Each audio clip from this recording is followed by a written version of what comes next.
Admiral, radar shows that we have liberals approaching at 3 o'clock, and libertarians at 9 o'clock, and conservatives at 6 o'clock. They're coming from every angle, every viewpoint.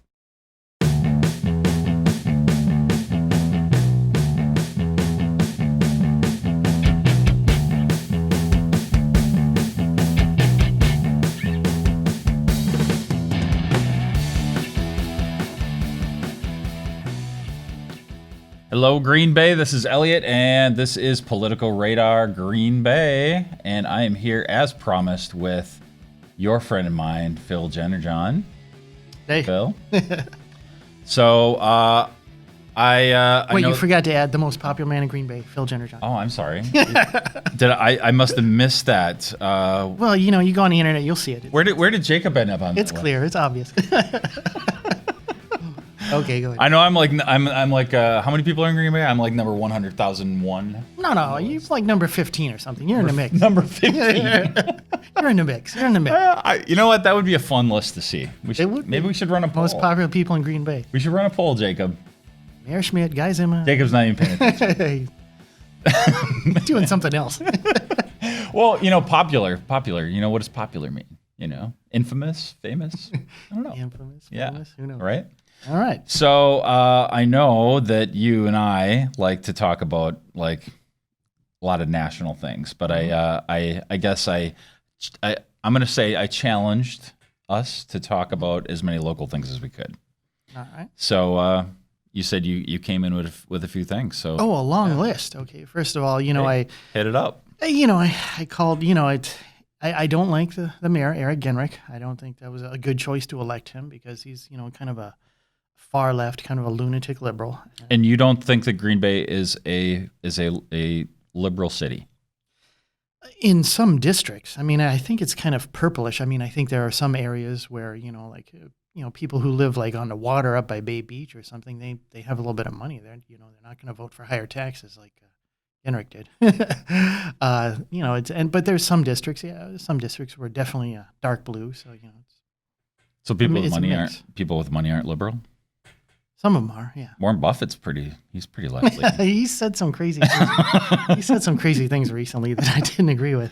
But anyway, you want to go down the long list of the crimes of Eric Genrich? It's your show, man. All right. Let's hear what you got to say. I'm going to be put in the difficult place of having to defend Mr. Genrich. A guy that, now I just want to go through some of these things.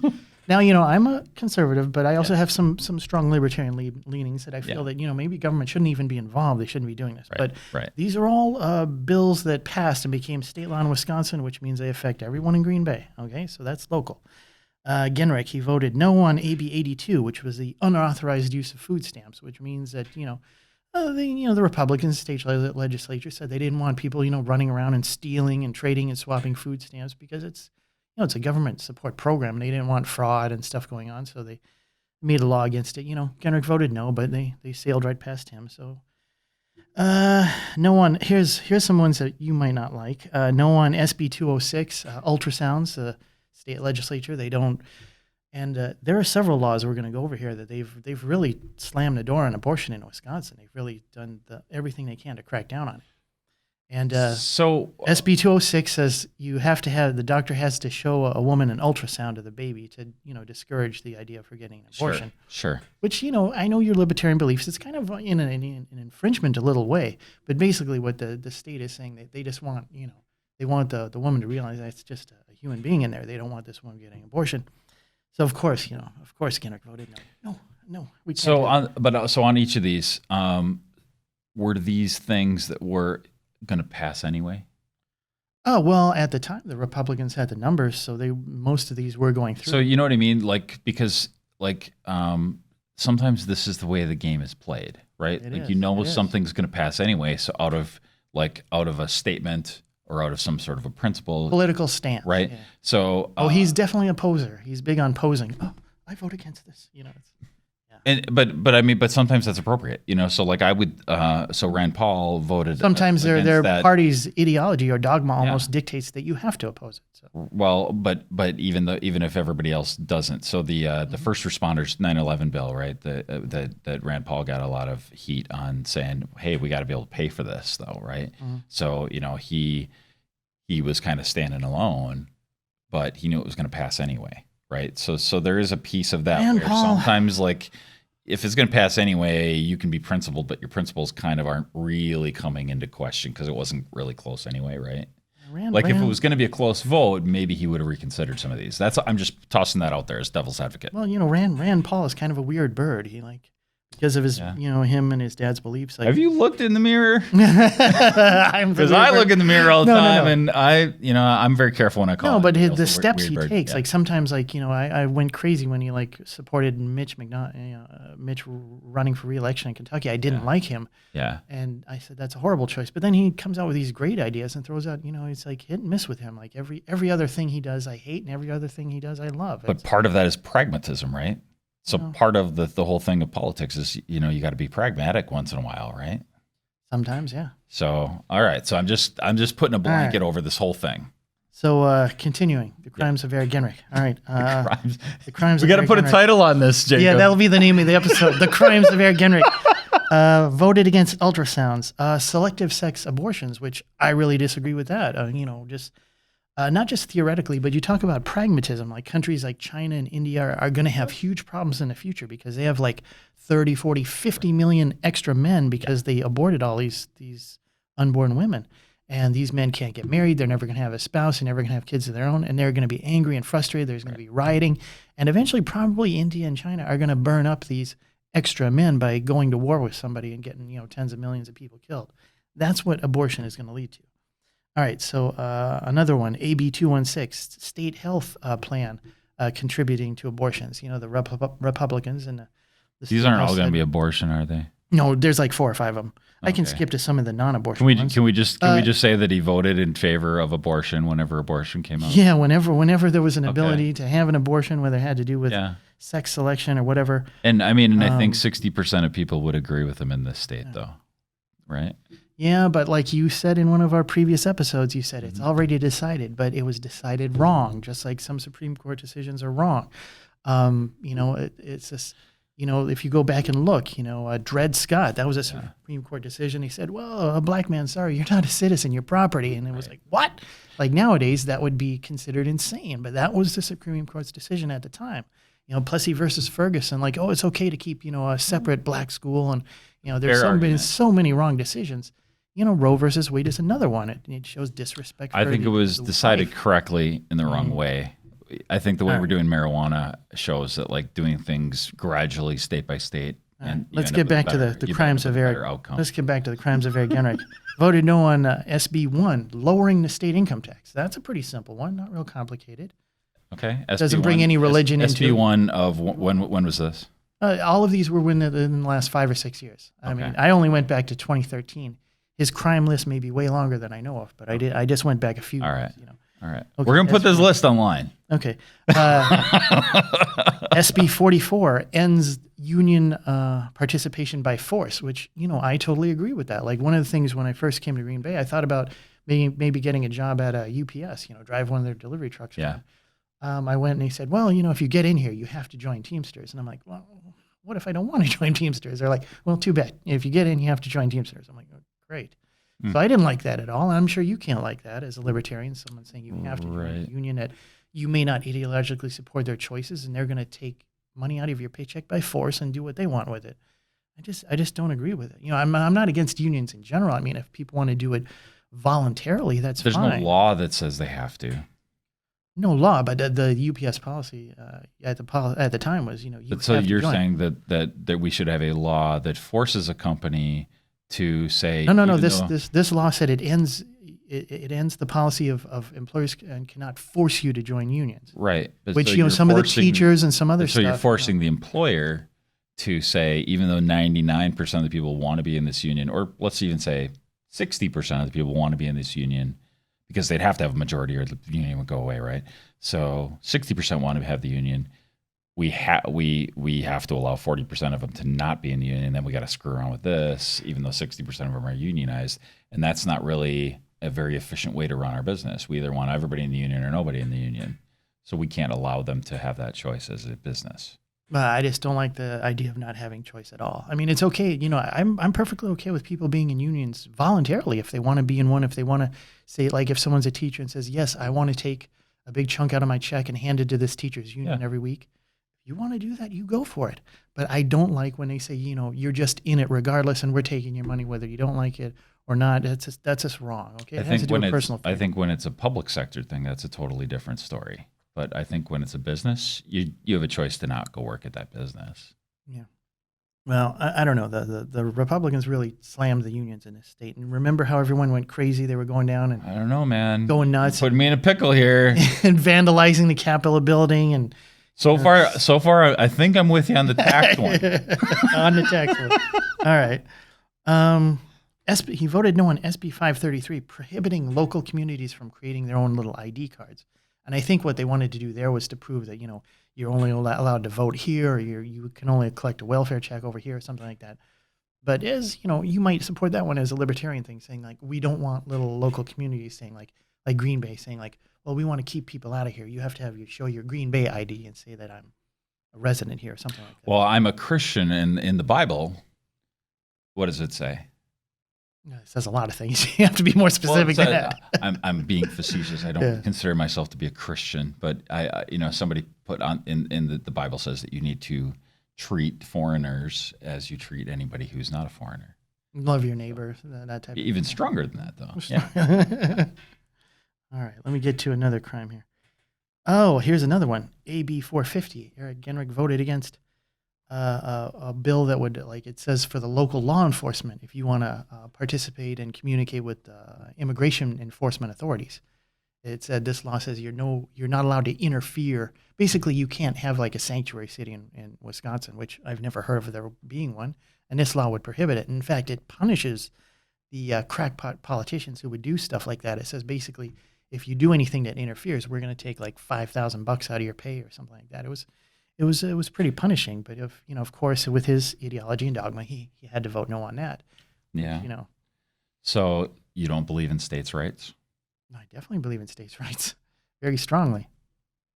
But they're just saying, like, I think it should be, again, it's like, there's this whole immigration thing, which is huge. We could go off for 20 minutes alone on immigration. Mm-hmm. But basically that there's some states in this country that make it disruptive. They're not cooperating. Like California. They have sanctuary cities where they say it's perfectly okay for illegal immigrants to come here and live here. And there's fallout, there's repercussions from that type of behavior. And like some of them passing these little rules and saying, well, they don't cooperate with the federal immigration enforcement. Like, no, sorry, the federal immigration puts everyone's safety and puts the entire country at risk. Because like, what if someone sneaks across a border with a dirty nuke or something? It's like it's a bigger deal. I know there are libertarian issues about personal freedom, moving about. Like that was part of the big reason I couldn't be a part of the libertarian thing, because one of their things was freedom of human movement everywhere at all times. Like no. There have to be borders because people are very different in cultures. Like the fact is, like Illinois. Yeah, I can't stand Illinois. But if we shared put up a wall, if we shared a border with like China or India, we'd have like we'd have 100 million people trying to get in here at the same time, and that would totally change everything about the country. Well, we don't. We share a border with Canada and Mexico, and we very much share the same cultures with those two countries. Not exactly. It was similar. I mean, the Canadians were very close to, but I think Mexican culture is very different. They're Americans, basically. No way. Sorry, they have drug cartels running the country down there. They have drug cartel people, hanging 10 dead bodies off of a freeway overpass, and as a statement, that stuff would never happen here. Our government would go nuts if someone did that.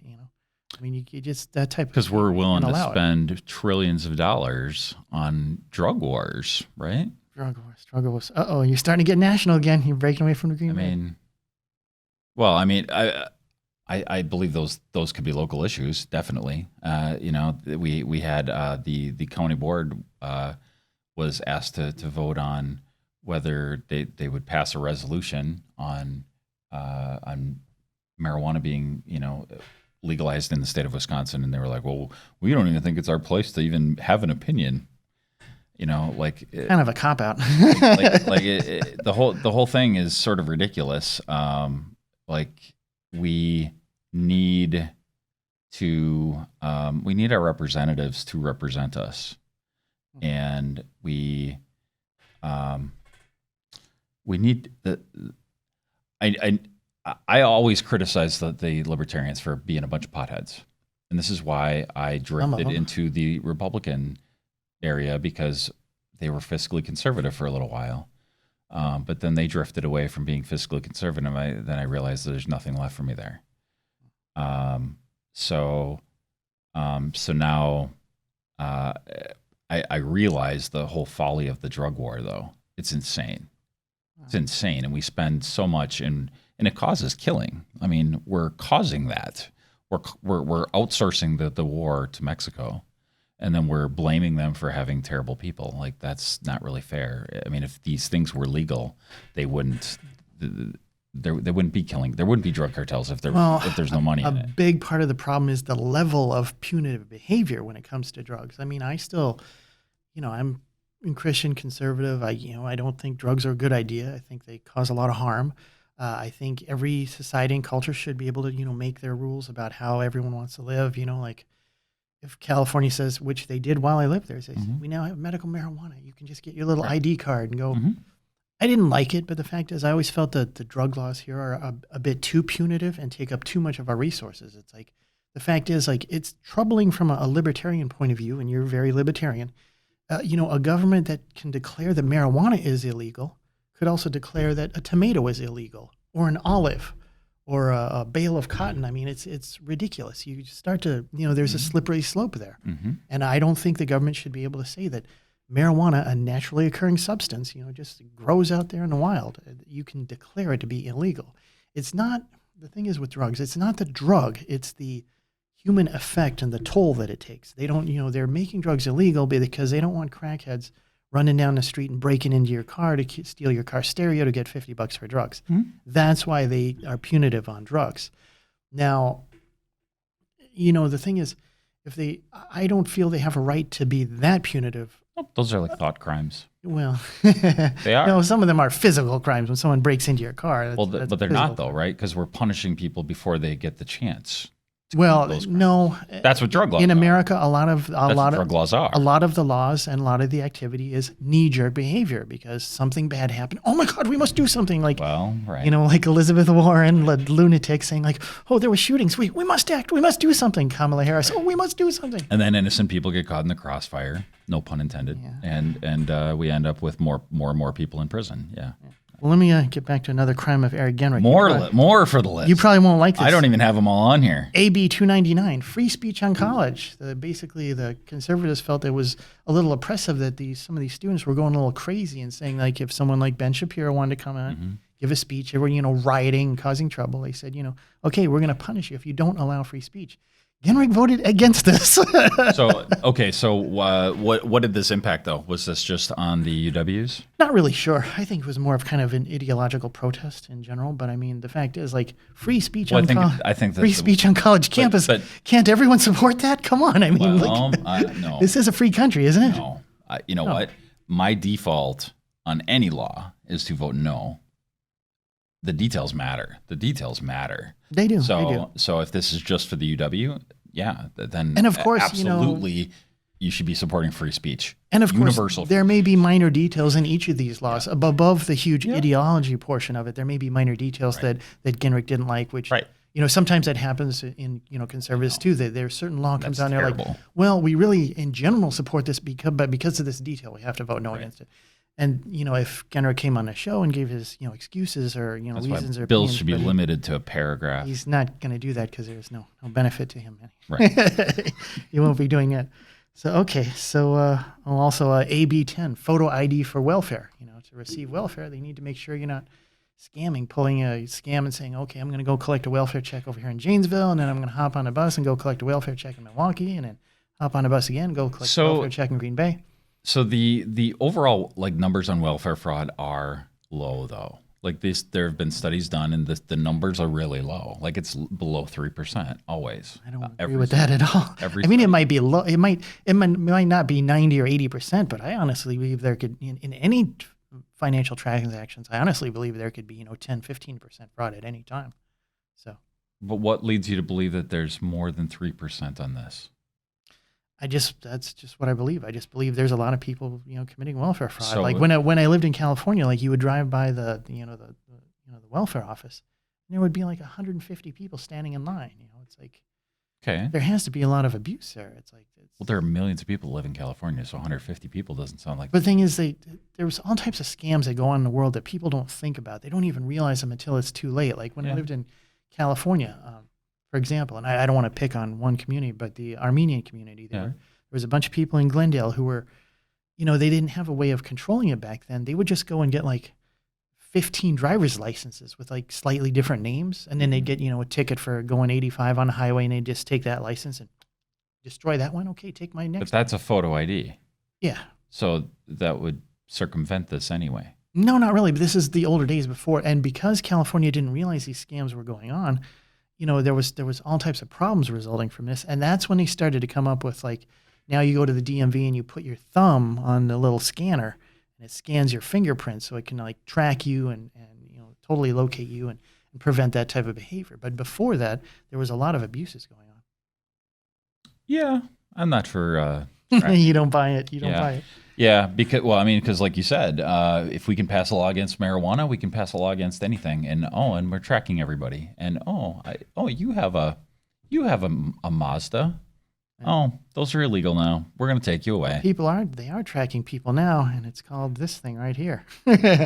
Cell phone. You notice how like so many crimes get solved now because they go to the cell phone tower data, and the guy says, I wasn't there. I didn't do it. And they're like, yeah, you were.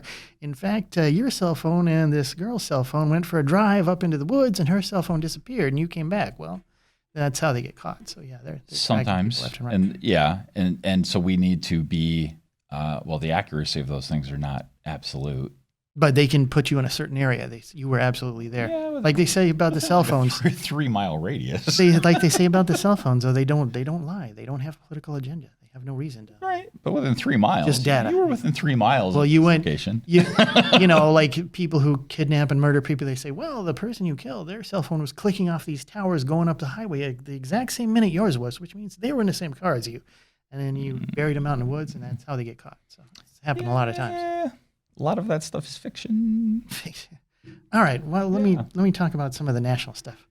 Since I whoa, that's it? Well, no. Those are the crimes? Well, there's a longer list. Like I said, I didn't get to all of them. So free speech. I'm with you on the lower the income tax, barring any like insane riders on the bill. And I'm totally with you on the free speech on college, but man, the other ones, I don't know. How about AB 25? And you know what? Maybe the I don't know, the sanctuary city one. I think I'm probably with them on that one too. Yeah. How about AB 25? The Republicans wanted people to be able to work, and basically they wanted minors to be able to work, and they said, you can work when you're 16 without some type of permit or permission, something like that. Yeah. Genrich voted against this. I have to have government control of everything. I'm like, what about freedom? What about just letting people do what they want? Yeah. I'm people think I'm crazy, but I actually think that we should be giving, if we can try someone as an adult because they have a weapon when they're 14 or 16, we should probably be giving them more adult privileges and responsibilities too. So yeah, I'm with you on that one too. Yeah. So not bad. All right. Yeah.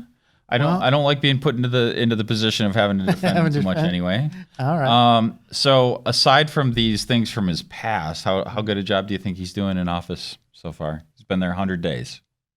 Not well, but I mean, generally it's more an ideological thing. I looked at his website about, I'm going to bring civility back to the city council. It's like, okay, civility, come on. It was basically two people. It was Schmidt and Zima didn't like each other, and they went at it all the time, which unfortunately that can happen in any workplace or any position. Yeah, they're both gone now. Yeah, but that can happen in any workplace or in any place you go. People don't like each other. And you know what? It makes doing something like this way more boring. There's way less to talk about now, right? There'll be a lot less to talk about.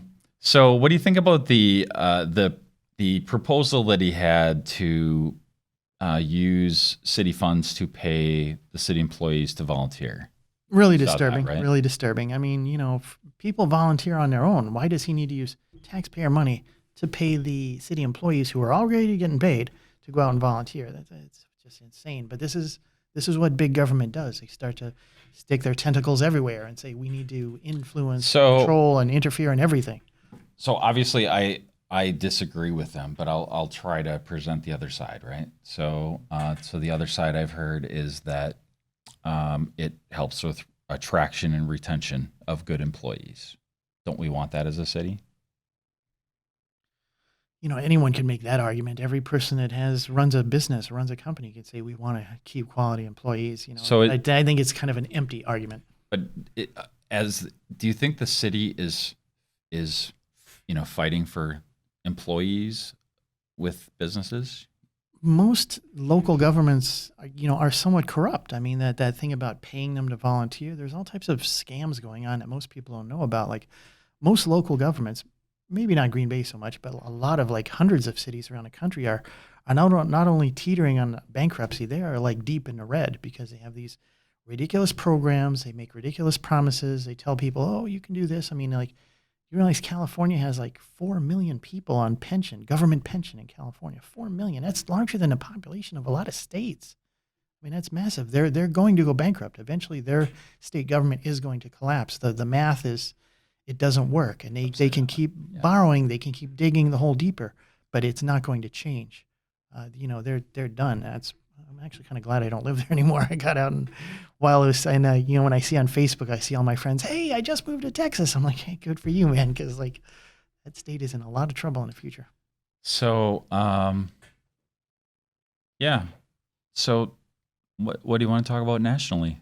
Well, since my expertise is in politics because I ran for Congress and, did some things politically, I can talk about the election now. I have some bad news for the people who are Democrat voters in Green Bay who don't want Trump. Well, first of all, let's see what you think about this. Think about this. There's Trump, who is pretty much unopposed for re-election. There's no Republican going up against him. He gets to spend the next 6 months bashing on the Democrats without anyone firing back really on his own side. So that's a big tactical advantage for him. Mm-hmm. And then the Democrats, I think basically you have about a top four. You have Biden, you have Harris, you have Sanders, and you have Warren. And basically, think about this, Elliot. Now, this is kind of disgusting part two. Remember, a few years back, we talked about how, this election, Trump and Clinton is one of the most repulsive of choices. Now, think about it. Realistically, there's about I would say 88% chance that one of those five people will be the next president for the next 4 years. You got Trump, Biden, Harris, Sanders, and Warren. And maybe it's not as bad as 2016, but it's not. Would you call it a great improvement? Yeah, I mean, so there's so on the Democratic side, I put these people into different buckets, right? I think Biden's probably less competent than Hillary Clinton, but I'd have a beer with him. There's the have a beer with column, right? And I would probably say this. I would say Kamala Harris is I'd probably rather have a beer with her than Hillary Clinton, and she's more competent. But I don't see her getting elected. I think she has a lot of California baggage. And then the other two are just flat out crazy. So, and who's, you said there are five? Trump and the top four Democrats, because right now it's there's only 6 months until the primaries start. And Biden, well, here's the rundown on Biden. The best resume item you can ever produce to the voters to say I'm qualified to be president is, I was already vice president for 8 years. Right. People know who you are. They know what your stances are. There's not a lot of mystery involved. Kind of like in the last election, like Trump and Clinton, like you either like these people or you don't. There was not a lot of mystery with them. So basically, Biden has the qualifications. That's why most of the voters are like, well, he probably has the best chance to win, so I'll support him, even though I'm not real thrilled. Bad parts is Biden doesn't really, kind of like Clinton, he doesn't really elicit any passion. You don't see people out there jumping around, Joe Biden, we're for Biden. No, not really. And in fact, his rallies are kind of small, and they're not, whereas Trump, he incites so much passion from people that his, it's like it's stadiums full of people, going crazy, wanting to set stuff on fire. It's quite the passion on the Trump side. Do you think with I think we're going to see some turmoil in the market, and I think it is probably going to go down over the next year, right? So, I mean... It might, but the thing is, a bad market doesn't necessarily prevent someone from getting reelected. Like, Obama had stinky results. I thought he would lose when he wanted to get reelected. He won pretty easily. So, just because things, go a little different. But there's a big difference. See, like Biden, as I was saying in my rundown about him, he has the ultimate resume piece. I was already vice president. Yeah. He's actually quite a personable guy. I don't hate the guy. Right. He's like you said, you wouldn't mind if this was a guy you met at a barbecue or in a bar and had a beer with, went and saw a baseball game with him. He's not a bad guy. He's not really repulsive in a way that, Hillary Clinton was very repulsive in many different ways. Right. I don't think I could stand 10 minutes. Biden doesn't offend people that deeply. Yeah. But the problem is he doesn't really generate passion either. He's just kind of a choice. But I don't think I could handle 10 minutes with Trump either. Well, either he'd insult me or I'd insult him. Like it depends on what you're doing. What if you were on his TV show, The Celebrity Apprentice, or something like that? I'd be fired. You'd be fired. You're fired. No, but so Biden, he's got the resume item. He doesn't generate passion. But the big problem, and this is a huge problem that Democrats they're not thinking about and realizing. He's 76 and he has lost a few steps. He's not mentally there all the time. He keeps giving speeches and saying, and I was just talking to Margaret Thatcher. I'm like, Margaret Thatcher's been dead for like 10 years. Did he say that? Well, he makes lots of mistakes. It's not so much that he doesn't know the right information. His brain is not his synapses. As you get older, they're not functioning 100% anymore. And he's making all these errors. And the Democrats are, they know his team is smart. They know he has the lead. They're kind of playing defense right now, like stall ball. They're like, let's not have any events and just wait for the primary to happen. He's probably going to be the nominee because he has the resume, he has the national recognition, and he makes a few errors and gaffes, but people are actually kind of used to that by now. Like he's done it so many times, it's kind of baked into the cake. It's in the equation. And then you got the three other people who I felt Harris had a chance. Maybe she could rise up and catch fire and stuff like that. But problem is she had that debate moment where Tulsi Gabbard kind of exposed her and said, oh, by the way, Kamala's a narc who throws black men in prison for smoking weed. That was going to come out. And people were like, whoa. Like a lot of people. That's her main credential. But a lot of people She wants to prosecute the case. A lot of people. Let's talk about your prosecutions. No, a lot of people never thought about that before. And a lot of people, the voters, were suddenly like, what? You know what?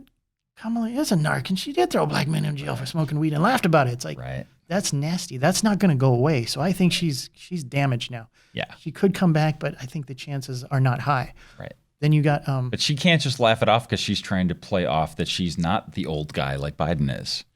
He can laugh off some of those things like saying, yeah, back in the 70s I said stupid things because we all did. She can't get away with that. No, she's got too many negatives on her resume. Like Tulsi Gabbard, that was an easy shot. And another thing about Joe Biden is like, besides having the resume and being kind of coasting to the thing, he's dumb. He's not ready to do the job. It's like, in a debate, he said, well, I wasn't ready for Kamala to attack me. I'm like, dude, you're running for president. You have to be prepared for every attack.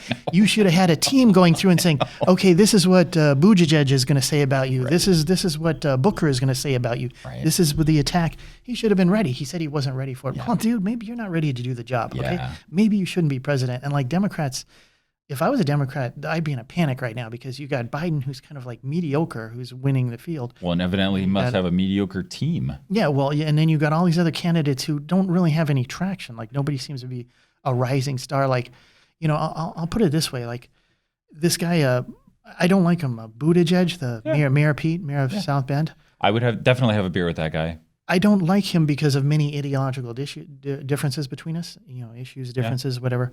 I don't like him, but the fact is when I saw him speak a few times, he kind of has this like a little bit of magic, a little bit of a spark there that he can get a crowd kind of behind him. Like the fact is, when Obama was a president, and I hated Obama, still hate Obama.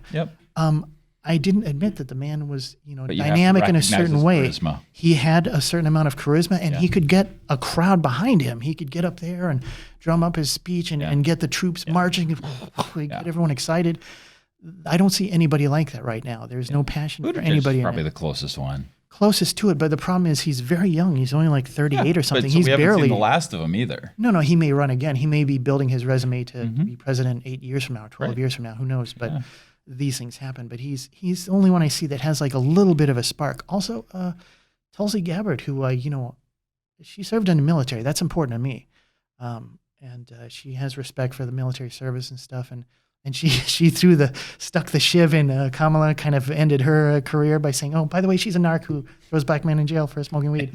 It was such a brutal blow. Like it was the headline on every major news outlet the next day. But she, the thing about her being from Hawaii and being Samoan and being a woman, I mean, and sometimes when she speaks, I think she's kind of charismatic and stuff. And I think, wow, she, hey, Democrats, the last person you had from Hawaii who ran for president didn't do too bad. You might want to try to get behind her. But she has a history of being very anti-LGBT. Oh, yeah. Because I was reading about her. I was doing some research. And her father was a pastor. So she was really, really against gay marriage, which is actually a thing I like about her. If she had to be a Democrat who had to be president, I suppose I could take this one. But I think politically she's kind of walked that back now. Says, oh, I'm sorry. I was wrong, blah, blah, blah. Right. Because she still keeps getting elected. Which Obama did too. So maybe it's a Hawaii thing. So you got Biden, kind of a stumbling candidate.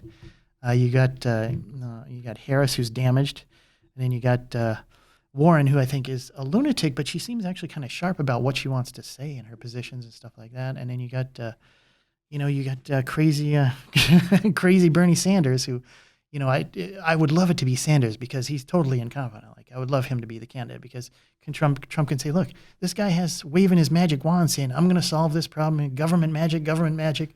Look, he's been in office 30 years. He hasn't done anything. He has like no bills, no nothing, no laws. You're going to trust this guy? I'm a billionaire. Come on, it's not going to happen. So Jacob's getting bored. He's getting bored. Give us a zinger. A zinger to end the show or something? Zinger to end the show. Okay. What's your zinger? My zinger is that I think Trump's going to be reelected for multiple reasons. The economy is good. He's kept us out of war. He has actually delivered on a lot of promises he made, and we might be able to make another bet. But the thing is, the main reason... At this point, I have to agree with you. The main reason he's going to get reelected is as awful as he is, and he's an awful human being. He's a bully. He sits there, berates people, always has to throw the elbow with the career shot. Oh, his TV show is failing. His ratings are low. He always has to belittle people. Right. Really don't like that about him. But as awful a human being as he is, like someone on the internet recently, compared him to George Wallace and stuff. Well, guess what? When I was a little kid, I was living in Alabama, and my dad taught at the University of Alabama. And like in 1963, Wallace went to the university and stood in a door and said, no, you are not black students are not going to this university. And, the Kennedy had to call the National Guard and said, we'll use the army to move you. And they did. They said, you're out of here. And Wallace, but the thing is, culturally, Wallace was kind of a hero. Like people in Alabama, he kept getting reelected for like another 10 years, And the thing is, the reason why Trump will get reelected is not that he's racist or whatever, but in a comparison to George Wallace, he will maintain his popularity because a lot of people in the country, like me, will say, okay, he's an awful human being, but I can overlook that because he is defending my religion. He is defending my culture, my beliefs, my values. He is protecting our country. For a lot of conservatives, we feel this is like the fall of Rome, the stuff with illegal immigration and just saying anyone can come running in here and storming in here. Well, that's how Rome went down. The Vandals and the Huns and the Goths were at the gate. A lot of conservative people feel like, the Goths are at the gate, the Huns are at the gate. Everyone wants to swarm in here and destroy this country. And this is a guy who will stand up for us and fight, and he will protect us. And that's why I think he's going to get reelected. I think there's going to be a lot of Democrats in the middle who say, yeah, okay, well, Trump. You will have to find somebody else to take your sucker bet because you're not going to get burned again, right? I do not. I'm not going to vote for him, but I agree that he's going to win. No. I don't know who I'm going to vote for. I pray that it's none of the four that you mentioned, but That's the thing. All these people down in the 1% and 2%. It's going to be hard for them to. Haven't seen a good libertarian yet, but we'll see, right? Yeah. So that is all we got. Green Bay. Jacob's giving me the stink eye. All right. So please go on to Facebook. We have a Facebook discussion group in which Phil is very active, and you can tell him how wrong he is, and you can defend our great mayor of the great city of Green Bay. And explain how awesome our great mayor is. Our great mayor, Eric Genrich. I'm not laughing because I think he's not great. I think he's fine. But I think it's funny that Phil came in with what'd you call it? The crimes. The many crimes of Eric Genrich. The many crimes of Eric Genrich. Many crimes of Eric Genrich. When challenged to come up with something local. And I think it was fun. And I think there's some good discussion points in there. And I think there's a lot of things that we can toss over and definitely agree and disagree on in our great purple city of Green Bay, Wisconsin. So please check that out. There's the Political Radar community, and please check out our Patreon if you like what we're doing, and give Jacob a few nickels so that he can do production without falling asleep. That is patreon.com/newsmakers. And otherwise, just give the thumbs up. Please share this episode. And that's all I got. I'm out. Thanks for listening to Political Radar. To ensure that you never miss an episode, subscribe on iTunes or your favorite podcast app. To stay up to date, visit politicalradar.com or connect with us on Facebook or Twitter.